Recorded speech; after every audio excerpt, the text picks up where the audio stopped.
Hey everyone, Jason from TechAU, and I want to give you an early impression of the Meta Ray-Ban glasses. This is their second generation device, and I've been trying it out for the last few days.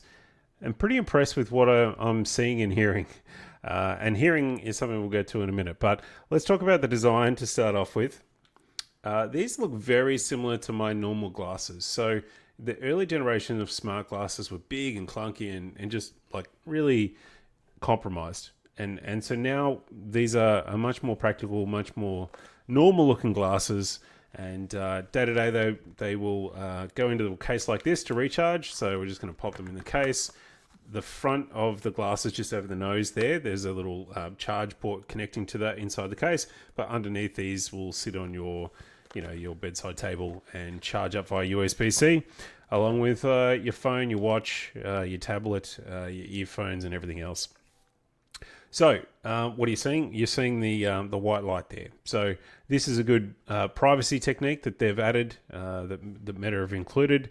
So, if you are recording video, the other people in the world will know that you are doing that. So, really smart. And this reminds me of many years ago when I had the opportunity to try Google Glass that didn't feature this, and ultimately that ended pretty poorly. Ultimately, the negative reactions was, people started to be called glass holes because they would walk into bars and start recording people without their knowledge. So definitely not cool. Meta has solved that, I think, with this.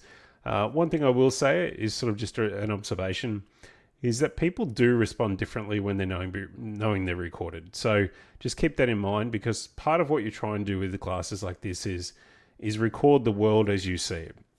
And I still don't think that this is able to do that 100%.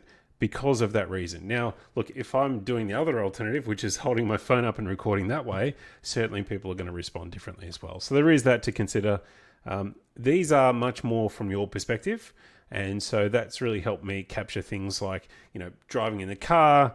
It might be like using the drone controller and flying like that. And, obviously the cameras being on your face, you can then have your hands free to do as you need. So that just unveils a whole bunch of new opportunities, and I'm really keen in the full review. I'll take it for a spin on the electric scooter. Obviously, it takes a couple of hands to do that. Riding a bike, those kind of things that you just can't do. The hold the phone and experience that. Even sort of hugging my daughter and those kind of things are amazing to sort of experience. And you need both hands for those kind of things. Making coffee, whatever it is. I've tried to sort of capture a bunch of stuff this week, and I've been really impressed so far. The video quality on these, being the Generation 2, is 3K. I think defaults to a 1080 initially when you get it out of the box. But yeah, flicked it up to 3K. Really impressive. Even in dark situations, I thought, being smaller cameras, we might have seen some degradation, some sort of pixelation in dark environments. But I've been quite impressed by that. I will say the frames themselves, there are a lot of different options in terms of these are Ray-Bans. There's also other partnerships that Meta have done, but you have transition lenses. You've now got prescription lenses. You've got clear lenses. You've got a whole variety. Now, these ones in particular, I've noticed there's times where I might want to record at night in lower light, and just being the darker lenses, it certainly is hard to see at times. So just consider that when you're making your selection if you're going to go ahead and buy these. There are some speakers in the arms of this, and so what I can do is leverage Meta AI. So I can say, hey Meta, give me the latest news updates.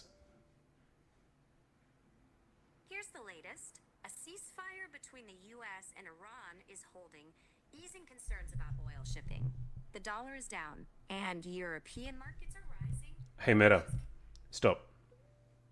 All right, so that's really useful. I really love that. And this week, Meta released a new version of their model, their AI model, and it's sort of catching up to the leaders in the field.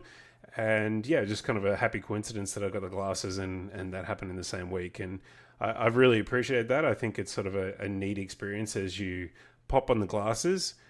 You might be streaming Bluetooth audio from your phone, pop in the glasses, it's a Bluetooth connected headset ultimately, and that starts piping into your head. You've got external apps and services you can connect to the Meta ecosphere. So while Meta is, Facebook, Instagram, WhatsApp, you also have the ability to connect to Spotify to listen to music, Google Calendar, those kind of things, and a few more. That said, it is still fairly limited. I'd like it to be more of an operating system level and have app developers build on top of it. But we are about to see mixed reality glasses and this similar sort of fashion from Google as well later in this year. So I'm keen to explore what that looks like. But for now, these are a very impressive bit of kit, and they sort of offer something I've never been able to do before. Outside many years ago, I had snow goggles that had a central camera, a central camera between the eyes. That was the closest, but it was like 720p. It was kind of pretty ordinary, and nobody wants to wear snow goggles around everywhere. So glasses are a really great form factor for this, but as I touched on, you've got some sensitivity around like where and when you record. I'm not really going for trying to record people or conversations in any serious way, but those people who are trying to do that, you may face some challenges. Ultimately, I'm trying to capture experiences. So I think like scooter ride in a regional environment, like some people have grown up in a metro area and they've always just seen concrete around them. And we live in one of the best parts of the world. It's amazing and beautiful, and I want to sort of show that. And so glasses are a great way to do that. So I'm not going to interfere or interrupt anybody by scooting along a path in a regional area and sort of recording that and sharing it online. So that's kind of what my hope is. Or, maybe I have a great twisty bit of road and I want to go and capture my driving through that section. They're the kinds of experiences I want to capture. Maybe in snow season, if I end up going on to buy these, you go to the snow and maybe you can capture sort of a downhill run and those kind of things. But that takes us to the limitations. So there is a 5-minute cap, it appears, on the video recording, which is interesting, and I'm not quite sure. Like maybe that's a heat thing, but if you can do multiple 5-minute clips, that tells me it's not a storage thing. I do like that they've done the auto sync between the glasses and your phone. So the second that you take them off, they can enable auto sync, and that will start to download the video. And then very quickly, a couple of taps, and you can share that on social media. You can certainly trim the video and those kind of things. But to record video, it's as simple as saying, "Hey Meta, record video," or like start recording, or what like you got a number of. This is the great thing about AI. You can kind of tell it what you want to happen, and you'd have to use specific terms. And then the other option is taking photos. So you're like, "Hey Meta, snap a photo." You get a little ding in your ear to let you know that's happened.